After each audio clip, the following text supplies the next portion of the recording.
Здравствуйте! В эфире информационный выпуск Амшикшара. И сегодня в выпуске. Совместная борьба с коронавирусом. Подробности встречи Томаза Цахнакия с Анной Поповой. 7 лет лишения свободы и конфискация имущества. Бывшему генеральному директору РУП «Абхазавтодор» вынесен приговор. Главные эпизоды боев, трудные дороги войны, горечь поражений и радость победы. В Сухуми открылась фотовыставка «Лица победы. Наша память и гордость». На днях в Сочи состоялась встреча министра здравоохранения Абхазии Томаза Цахнакия с руководителем Федеральной службы по надзору в сфере защиты прав потребителей и благополучия человека, главным государственным санитарным врачом Российской Федерации Анной Поповой. Обсуждались вопросы перехода абхазо-российской границы в период туристического сезона и совместной борьбы с коронавирусом. Кроме того, стороны обсудили проект соглашения между Минздравом Абхазии и Роспотребнадзором. В интервью нашей программе Томаз Цахнакия рассказал подробности встречи. Репортаж Гугуцы Вардания. Основная тема встречи делегации Абхазии с главой Роспотребнадзора Анной Поповой – вопрос перехода абхазо-российской границы. Как пояснила Анна Попова, на граждан России, пересекающих границу, постановление Роспотребнадзора не распространяется. Граждане Российской Федерации, те же туристы, которые приедут в республику, или же наши граждане, которые направляются в Российскую Федерацию, значит, их порядок будет соответствовать постановлению 2020 года. Поэтому там и никаких обследований не будет.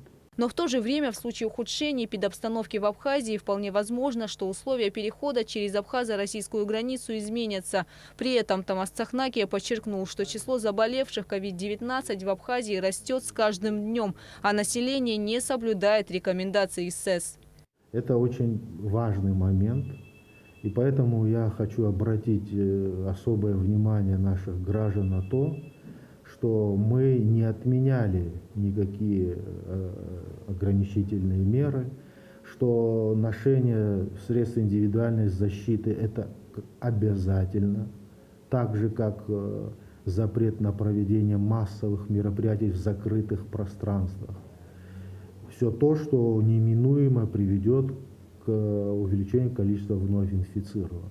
В рамках встречи активно обсуждались вопросы совместной борьбы с COVID-19. Был подписан план мероприятия о взаимодействии Минздрава Абхазии и Ставропольского противочумного института. План предусматривает изучение штаммов вируса в Абхазии и иммунного статуса населения республики. С этой целью на днях в нашу страну приедут специалисты, которые будут проводить исследования на базе бак-лабораторий при республиканской СЭС. Соответственно, они нам будут оказывать содействие в подготовке кадров. Вы знаете, что мы открываем еще 2 ПЦР-лаборатории, одна в Ачамчирах, другая в Гагре.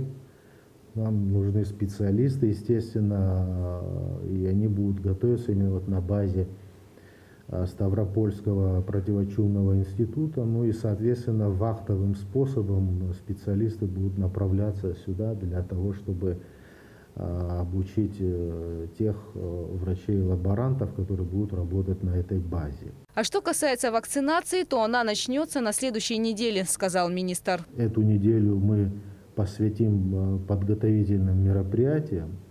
И после праздничных дней, практически на следующей неделе, начнем кампанию по вакцинации. Это первая партия вакцины, естественно. В зависимости от того, как пройдет вакцинация на данном этапе, ну и в дальнейшем уже будет решаться вопрос второй поставки вакцин. На встрече также обсудили вопрос подписания соглашения между Минздравом Абхазии и Роспотребнадзором по улучшению санитарно-эпидемиологической обстановки в республике. Гугуса Вардания, Зору Беглава, Абхазское телевидение.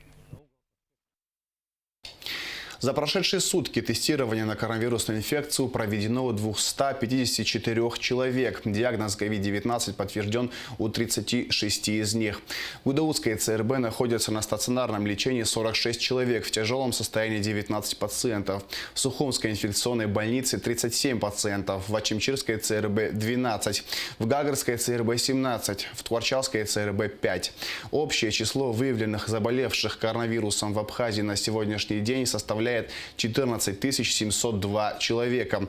Зарегистрировано 222 летальных случая. Выздоровели 13 660 человек. Оперативный штаб по защите населения от коронавирусной инфекции призывает граждан Абхазии соблюдать все необходимые меры предосторожности, чтобы избежать заражения.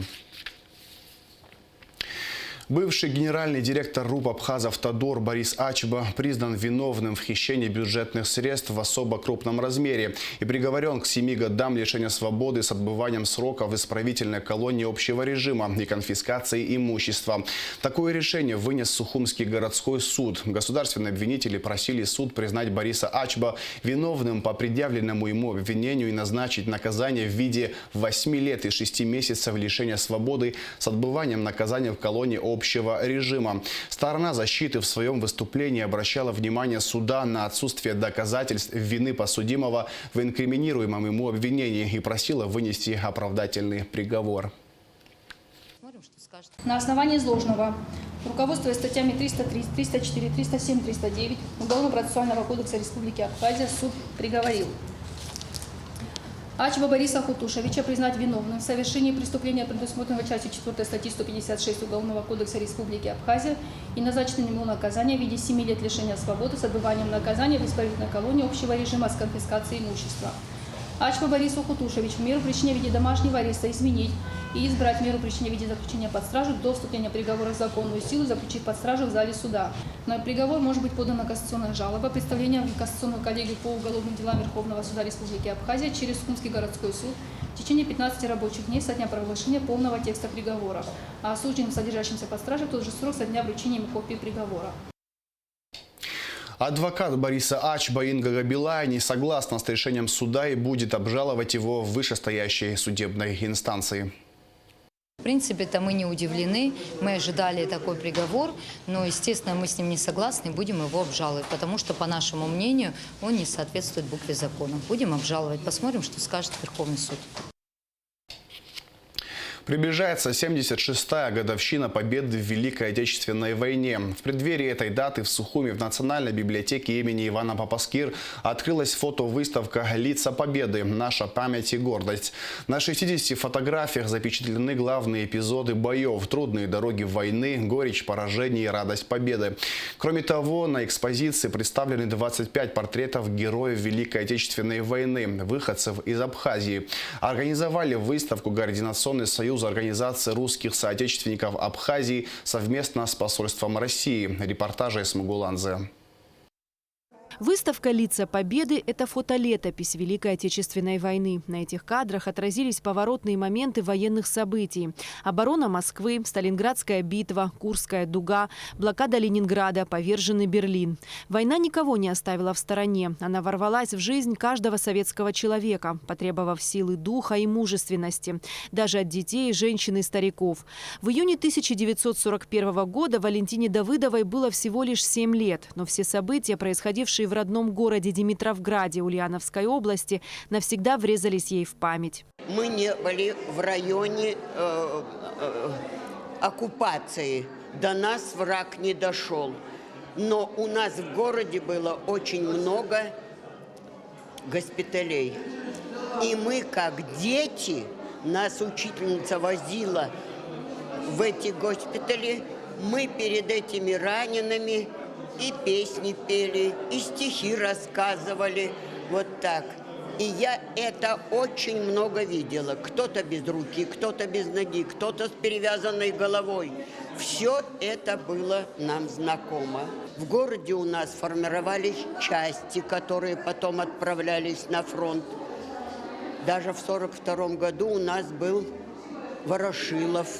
Великая Отечественная война длилась 4 года и стала самым крупным вооруженным столкновением в истории человечества. День Победы навсегда останется трагичным, скорбным, но в то же время самым светлым праздником. Утром рано еще слышу, кто-то кричит: «Ура! Победа! Ура! Победа!» Оказывается, по радио первый секретарь горкома партии Илюхин был у нас такой. Он кричал это. В доме все подскочили. Все, значит, так. А мы очень грамотные были. И мы все равно пришли в школу в этот день. Я в 3 классе была. Вот. И, значит, пришли в школу, а нам говорят, значит, учительница: пожалуйста, ребята, домой оставьте сумки, оденьтесь празднично и пойдем на площадь. А там народу тьма тьмущая. Очень хороший день был, солнечный, светлый такой. Кто кого целовал, никто не разбирал. Все друг друга обнимали. Все друг друга так радовались, что дальше некуда. Во время Великой Отечественной войны на защиту Родины встали многие сыны и дочери Абхазии. Они сражались на всех фронтах – в небе, на земле и на море. Из 55,5 тысяч воинов больше 17 тысяч не вернулись домой. Наш долг – бережно хранить память о них, передавая из поколения в поколение. Выставку могут посетить как взрослые, так и дети. Великая Отечественная война не должна быть просто параграфами в учебнике. Ведь нет семьи, которой бы она не затронула. Для гостей выставки был организован небольшой праздничный концерт. Со сцены прозвучали поздравления и слова благодарности в адрес ветеранов, а также известные песни военных и послевоенных лет. Выступления никого не оставили равнодушными, и было вдвойне приятно видеть улыбки на лицах ветеранов.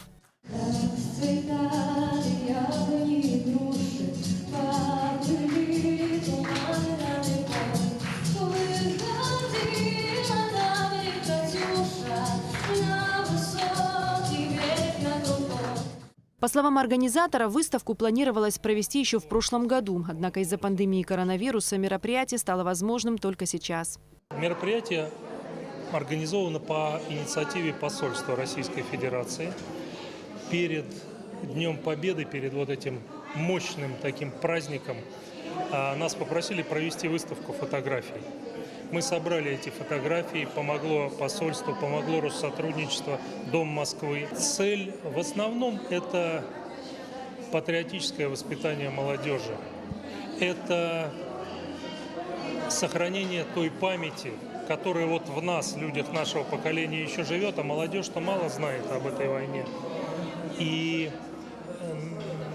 вклад Советского Союза, вклад наших ветеранов, наших прадедов и дедов, его нельзя забыть. Лица Победы дают нам возможность увидеть героев Великой Отечественной войны и сохранить в памяти их истории. Эсма Гуланзе, Инала Гухава, Абхазское телевидение. Военнослужащие российской военной базы Южного военного округа в преддверии Дня Победы в Великой Отечественной войне поздравили ветеранов войны Алексея Шоня с 76-й годовщиной Победы. Для него был организован персональный уличный выездной концерт с участием военнослужащих военного оркестра. Ветерану также торжественно вручили памятную медаль «76 лет Победы в Великой Отечественной войне». От имени ветеранов вооруженных сил Российской Федерации поздравить вас и наградить памятной юбилейной медалью 76 лет Победы в Великой Отечественной войне. Большое вам спасибо. Так, сразу приколем.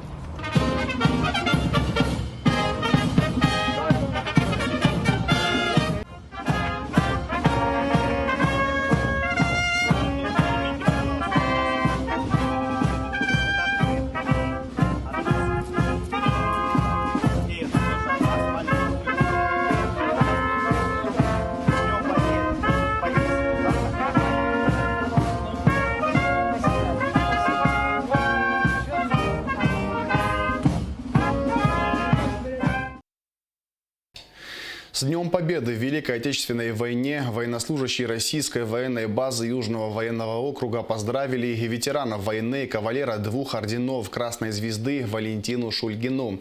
Музыканты исполнили композиции и песни военных лет. Также от лица командования базы Валентине Ефимовне были переданы именные подарки от военнослужащих.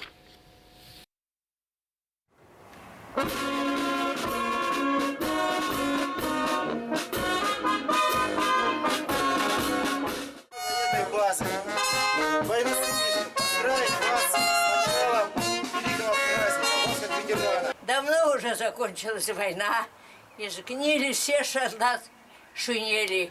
Но для народа нашего всегда навеки останется победа. 45-й.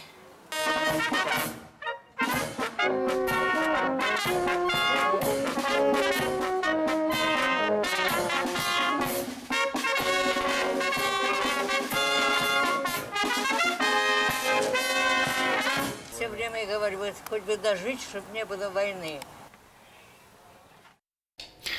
Опубликован план мероприятий в Сухуми, посвященных празднованию Дня Победы в Великой Отечественной войне. 7 мая в Музее боевой славы имени Владислава Ардзенберга состоится брейн-ринг среди учащихся 9-11 классов о Великой Отечественной войне.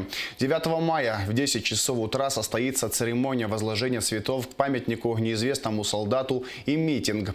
В 11 часов торжественный марш парадных расчетов. В 13 часов на набережной Махаджиров начнется концерт с участием детских коллективов, школы искусств и развлекательная программа с участием аниматоров.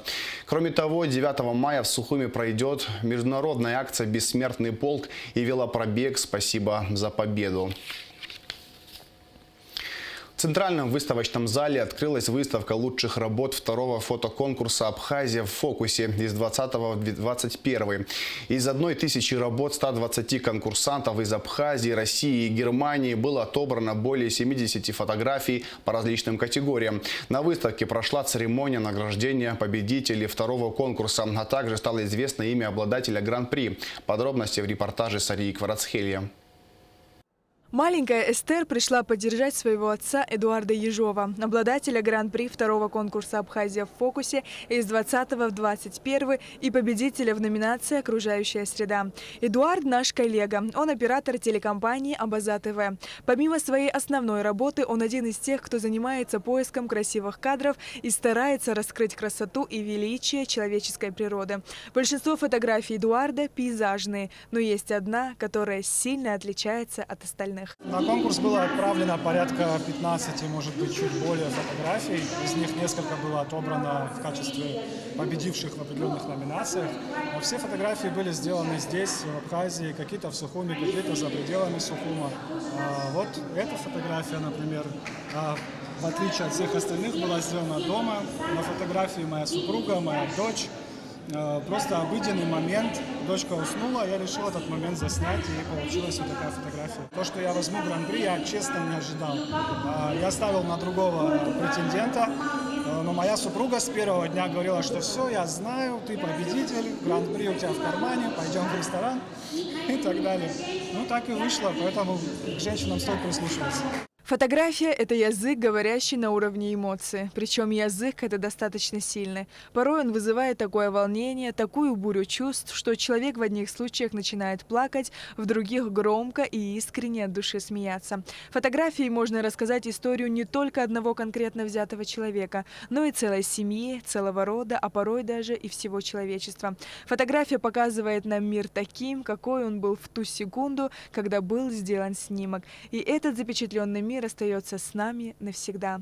Цель конкурса «Абхазия в фокусе» – представить многообразную, удивительную картину современной Абхазии с помощью фотографий жителей и гостей республики. Идея провести большой конкурс среди любителей и мастеров фото принадлежит заместителю начальника отдела молодежи и спорта администрации города Очимчира Фаине Кондратьевой. Поздравляю всех нас с тем, что выставка наконец-то состоялась.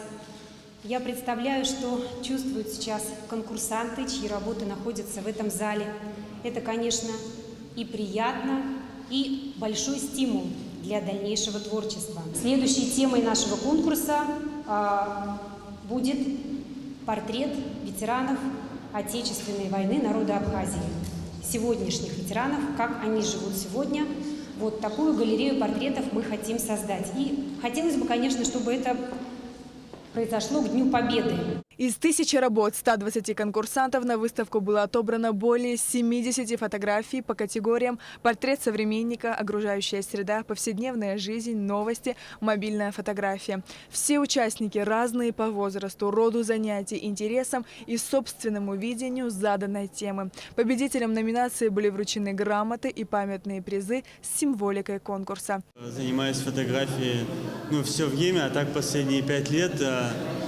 Именно исключительно мобильной фотографии. И спасибо организаторам, спасибо фонду Амшра за оказанное содействие, и спасибо жюри конкурса, и большое спасибо Фаине Кондратьевой за то, что она поверила в меня как художника и фотографа. В жюри фотоконкурса профессионалы в области фотографии и смежных областей искусства. Павел Волков, Терри Кергруак, Виталий Дженя, Инар Нормания, Амина Джонуа и Асида Ахуба. Каждый месяц именно эти люди подводили предварительные итоги с именами конкурсантов, лидеров рейтинга по баллам. Конкурс прошел при финансовой поддержке Абхазского общественного фонда развития Амшра и Министерства культуры республики. Мы видим, что активно поддерживаются данные проекты многими благотворительными организациями, что замечательно, в особенности фонд Амшра. Конечно же, особенно хотелось бы поблагодарить и членов жюри, и членов комиссии. Мы все с вами соприкоснулись не только с красотой, но еще и с историей, потому что понятно, что фотография – это тот жанр, который может запечатлеть момент истории, момент жизни, и на самом деле правдивый, реалистичный. И благодаря этим фотографиям через много лет, наверное, потомки будут радоваться и наслаждаться красотой Абхазии. Выставка второго фотоконкурса «Абхазия в фокусе» из 20 в 21 продлится до 8 мая. Затем все работы будут переданы в дар жителям Очимчиры и размещены в административных объектах культуры, школе искусств и центральной библиотеке. Сария Кварцхеля, Алексей Агухава, Абхазское телевидение. Чемпионат Европы под эгидой Канифа 2021, который должен был пройти в июне во французской Ницце, отменен. В связи с обострением пандемии COVID-19 во Франции и неспособностью местных властей предоставить гарантии проведения турнира, комитетом Канифа было принято решение отменить проведение турнира в этом году, сообщает Федерация футбола Абхазии. Европейский комитет Канифа оставляет за собой право определить новую дату турнира, но отложит принятие любого решения до августа 2021 года. Комитет будет отслеживать ситуацию с пандемией и процесс вакцинации в различных европейских странах.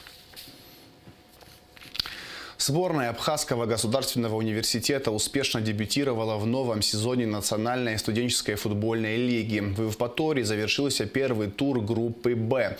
Победили футболисты Кубанского университета физической культуры. На 2 очка от них отстала другая краснодарская команда Кубанского государственного аграрного университета. Также среди преследователей московские физкультурные коллективы и Саратовский Приволжский институт управления. У сборной Абхазии 6 очков. В четверг, 6 мая, из-за ремонта водовода по улице Гумистинская, канализационного коллектора по улицам Киаразы и Агарба с полуночи до 18 часов будет приостановлена подача питьевой воды в новом районе столицы. Об этом сообщает администрация Сухума. И в завершении выпуска о погоде. По сообщению Гидромедцентра, в четверг, 6 мая в Абхазии ожидается облачная с прояснениями погода, без осадков. Температура воздуха ночью 7-12, днем 18-23 градуса тепла. Температура морской воды плюс 15 градусов.